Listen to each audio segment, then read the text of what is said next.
Waalaikumsalam warahmatullahi wabarakatuh. Ayo nak, masuk nak, masuk. Masuk, masuk. Silakan duduk. Ya, betul. Waalaikumsalam warahmatullahi. Ya, silakan duduk. Baik, bismillahirrahmanirrahim. Assalamualaikum warahmatullahi wabarakatuh. Waalaikumsalam warahmatullahi wabarakatuh. Apa kabar diri Dita? Alhamdulillah. Alhamdulillah baik. Pertama, Bapak ucapkan terima kasih karena kalian sudah memenuhi undangan Bapak untuk datang ke ruang BK dengan tujuan untuk saling berbicara dari hati ke hati. Kita akan berbicara bersama, kita akan ngobrol banyak mengenai masalah yang sedang kalian alami sekarang. Hari ini kita akan melakukan konseling. Konseling ini insya Allah akan dilaksanakan sekitar 2 kali 45 menit. Nah, untuk itu harapannya kalian bisa mengikuti proses konseling ini dengan baik, dengan serius, dengan penuh keterbukaan, dengan penuh kejujuran, agar proses konseling ini berjalan lancar. Mari sejenak kita berdoa bersama-sama. Berdoa dimulai. Berdoa tidak pernah selesai. Silahkan Ilham kemukakan tujuan atau harapan Ilham dalam proses konseling ini. Harapan saya ketika ikut konseling ini, semoga setelah konseling bisa mendapatkan titik terang gitu dari permasalahan, kemudian hati itu bisa tenang aja gitu Pak. Jujur Dita sendiri belum begitu bisa mengendalikan emosi untuk menyelesaikan suatu masalah. Oke, baik. Jadi alhamdulillah kita sudah membuat kesepakatan, kita sudah membuat kesepakatan bersama untuk bersama-sama menemukan solusi atas permasalahan yang sedang kalian alami. Bapak akan menayangkan sebuah video. Di hari yang cerah ini, kita akan bersama-sama belajar tentang cara mengendalikan emosi. Apa yang kalian ketahui tentang emosi? Kita semua pasti pernah mengalami yang namanya perasaan marah, perasaan senang, atau perasaan sedih. Perasaan-perasaan ini yang disebut dengan emosi. Emosi merupakan gambaran dari perasaan manusia ketika menghadapi berbagai situasi dan kondisi yang berbeda-beda. Bapak minta untuk masing-masing dari kalian untuk menceritakan dulu apa sebenarnya pengalaman-pengalaman yang pernah kalian alami yang berhubungan dengan emosi-emosi negatif yang pernah kalian alami selama ini. Emosi yang saya alami adalah emosi marah-marah, Pak. Bapak ingin klarifikasi kembali. Pertama, peristiwa yang pernah kamu alami adalah emosi kesal. Ketika orang tua menyuruh untuk membantu mereka pada saat kamu sedang bermain game. Ya, terus ketika kamu sedang belajar, disuruh-suruh orang tua, fokus kamu jadi hilang sehingga kamu timbul perasaan kesal, bahkan sampai marah, seperti itu ya. Ya. Oke, yang sehingga emosi kamu tidak terkendali. Benar seperti itu? Ya, Pak, benar. Oke, baik. Saya pernah Pak, misalkan dibentak, Dibentak. langsung bukan emosi yang marah-marah atau dibanting, tapi nangis gitu Pak. Oh, iya. Nangis. Gak pernah dibanting, nangis Oke. kan. Murung, Oh, jadinya murung. nggak pernah merespon orang gitu Pak. Oke, baik. Boleh Bapak tahu dibentak oleh siapa?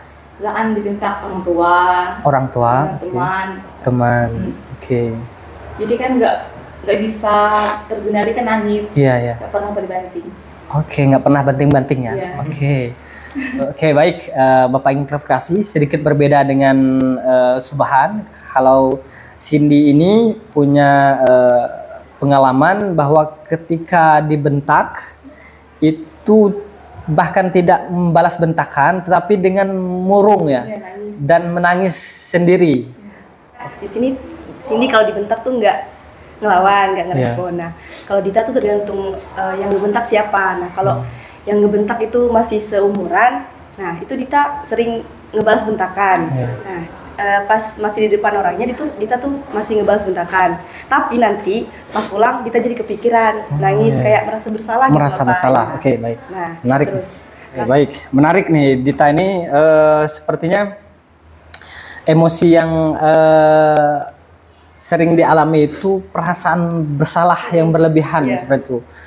Bapak memahami dari apa yang kalian rasakan, dari masalah yang sudah kalian ceritakan gitu, bahwa memang masa-masa kalian itu memang emosi itu sedang memuncak dan memang sulit terkendali seperti itu. Sebenarnya mungkin bukan karena peristiwa itu yang membuat emosi Dita tidak terkendali. Bisa jadi berhubungan dengan persepsi Dita ini. Berhubungan dengan cara pandang Dita terhadap sesuatu. Nah, bukan karena peristiwa itu seperti itu.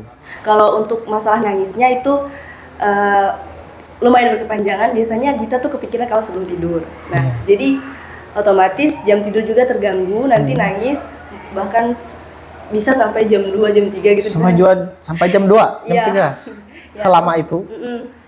Nanti kalau udah berhenti kepikiran lagi, nangis lagi gitu loh. Jadi respon kalian itu bergantung kepada orang lain seperti itu ya. Bisa jadi ya. Karena kan perasaan kalian berarti terkontrol oleh orang lain. Ya enggak? Kalian merasa takut orang lain mungkin kesal, kecewa karena kalian tidak bisa membantu. Pikir orang lain daripada diri sendiri. Oke, baik. Oke, padahal kita tidak bisa menyenangkan semua orang kan. Seperti itu. Oke, menarik. Terima kasih Cindy. Tapi sebenarnya Dita menyadari nggak bahwa sebenarnya bukan peristiwa itu, peristiwa konflik dengan teman tadi sebenarnya yang membuat Dita sedih berlebihan. Bisa jadi itu berhubungan dengan persepsi Dita, ya nggak? Bisa jadi sih. Oke, persepsi seperti apa yang Dita rasa? Persepsi. Ya. Mungkin karena ya tadi terlalu ingin menyenangkan semua orang. Iya, terlalu ingin menyenangkan semua. Oke, baik. Berarti sudah dapat ya. Terlalu ingin menyenangkan semua orang. Oke. Ada lagi bahwa Dita terlalu ingin menyenangkan semua orang. Nah, sekarang bayangkan kembali peristiwa yang kalian alami. Tapi respon dalam bayangan pikiran kalian dengan respon yang sehat. Saya ingin main game itu bercerita, ingin jadi pro player, pernah juga. Ingin bersenang-senang di dalam dunia game, pernah. Ingin dilihat oleh semua orang bahwa saya itu hebat, pernah. Mungkin.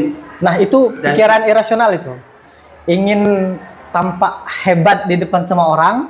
Ketika ada perasaan ingin hebat di depan semua orang, ingin menunjukkan kehebatan di semua orang, nah itu bisa jadi pikiran yang membentengi kita dari kebahagiaan kita seperti itu, akan menguras emosi karena kita ingin selalu terlihat terlihat hebat di depan orang. Oke, baik. Nah dapat nih. Ini pikiran irasional yang kedua yang mungkin sering dialami orang, bahwa sebagian besar orang lebih senang memilih untuk lari dari masalah daripada mencoba menghadapi masalah itu sendiri. Nah, ini kan sebenarnya benar dikatakan Ilham tadi bahwa sedikit berbahaya karena emosinya tidak tersalurkan, karena tidak terungkapkan dengan orang tuanya, ya enggak? Nah itu pikiran-pikiran irasional yang bisa menghancurkan pikiran kita, yang bisa mengganggu kebahagiaan kita. Karena kita lebih memilih untuk larut dalam kesedihan. Bapak akan memberikan tugas rumah sebagai media latihan, kemudian pengulangan kalian terhadap masalah yang kalian ungkapkan ketika tadi mengikuti proses konseling kelompok. Ketika kita sudah menyalahkan masalah dalam kehidupan kita, berarti kita menganggap bahwa kita tidak ingin ada masalah, dan itu tidak mungkin karena setiap orang pasti akan memiliki masalah, akan menemukan masalah. Lalu yang bisa kita pilih hanya dua, memilih menghadapinya menyelesaikannya atau memilih lari dari masalah. Untuk menutup kegiatan kita pada hari ini, mari kita sama-sama kembali berdoa karena sebagai wujud syukur kepada Allah Subhanahu wa taala karena sudah membimbing kita pada hari ini sehingga proses konseling ini berjalan dengan baik. Baik, berdoakan Bapak pimpin. Berdoa dimulai. Berdoa tidak pernah selesai. Baik, alhamdulillah. Bismillahirrahmanirrahim. Assalamualaikum warahmatullahi wabarakatuh. Waalaikumsalam warahmatullahi wabarakatuh. Alhamdulillah. Alhamdulillahilladzi arsala rasulahu bil huda wa dinil haqq liyuzhirahu 'alad dini kullih wa kafa billahi syahida. Allahumma shalli ala sayyidina Muhammad wa ala ali sayyidina Muhammad. Rabbish rahli sadri wa yassirli amri wahlul 'uqdatam min lisani yafqahu qawli. Bapak ingin sedikit flashback ke pertemuan kemarin. Silahkan masing-masing dari kalian mengungkapkan kembali apa yang kalian rasa, apa yang kalian alami, apa yang kalian dapatkan dari proses konseling kemarin. Untuk LKPD pertama mengenai dampak ketika seseorang kurang bisa mengelola emosinya. Mungkin dampak dari kurangnya kemampuan meregulasi emosi adalah timbul ketidakmampuan untuk mengendalikan diri seperti marah-marah lalu melakukan kekerasan pada fisik. Oke, baik. Dan membuang pikiran rasional seperti ingin dipuji semua orang lain. Oke, baik. Selalu berpikir positif itu kuncinya. Kenapa? Karena kadang-kali ketika keinginan kita tidak terpenuhi atau tercapai, kadang-kala pikiran negatif itu langsung menyerang gitu. Itu hati-hati karena itu akan sangat-sangat menguras energi positif kita seperti itu. Apalagi sampai terlontar misalnya menganggap Tuhan tidak adil. Nah, itu pikiran rasional yang paling berbahaya yang tidak boleh kita lestarikan dalam pikiran kita. Karena ketika kita sudah menganggap Tuhan tidak adil atas masalah-masalah yang menerpa kehidupan kita, maka disitulah keimanan kita sedang melemah seperti itu. Oke, sekarang Bapak ingin kalian memikirkan satu kalimat positif yang bisa kalian tanamkan dalam pikiran kalian dan juga nanti bisa kalian terapkan dalam kehidupan sehari-hari.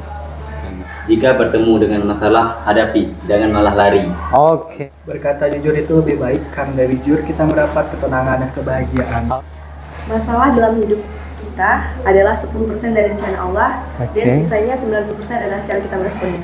Dan Bapak harap nanti di rumah kalian bisa mengapresiasi diri sendiri. Ketika kalian memilih merespon dengan cara yang sehat, kalian bisa mengapresiasi diri sendiri, entah itu dengan pujian, wah ternyata saya bisa ya, alhamdulillah dan sebagainya. Dengan hal-hal yang sederhana kalian bisa apresiasi diri sendiri. Nah, kalian juga bisa memilih untuk menghukum diri sendiri, memberikan konsekuensi ketika ada peristiwa yang tidak menyenangkan lagi terjadi pada diri kalian, kalian meresponnya dengan cara yang tidak sehat. Jadi kalianlah belajar untuk memberikan konsekuensi, baik itu apresiasi secara positif maupun konsekuensi atau hukuman pada diri sendiri. Karena terakhir Bapak minta kembali kalian mengisi evaluasi hasil sebagai bahan evaluasi dan masukan juga terhadap proses konseling kita hari ini. Dan Bapak ucapkan apresiasi yang luar biasa juga bahwa kalian sudah mengikuti proses konseling ini dengan baik, dan Bapak harap apa yang kita dapatkan hari ini kalian bisa terapkan dalam kehidupan sehari-hari. Karena perjalanan masih panjang, kalian sekarang berada pada fase menuju kedewasaan, khususnya kedewasaan berpikir. Ketika seorang sudah mencapai kedewasaan berpikir, maka mereka akan mencapai kebijaksanaan dalam merasa dan bertindak. Nah, jadi kedewasaan berpikir akan menentukan seberapa bijaksana seseorang merasa dan juga bertindak seperti itu. Teman-teman, sebagai rasa dan bentuk terima kasih kita terhadap Tuhan Yang Maha Kuasa karena telah melancarkan kegiatan kita dari pagi tadi. alangkah baiknya kita berdoa gini. Berdoa tidak pernah selesai. Baik, alhamdulillah. Berdoa tidak pernah selesai. Terakhir, Bapak ucapkan wabillahi taufik wal hidayah. Wassalamualaikum warahmatullahi wabarakatuh. Waalaikumsalam warahmatullahi wabarakatuh.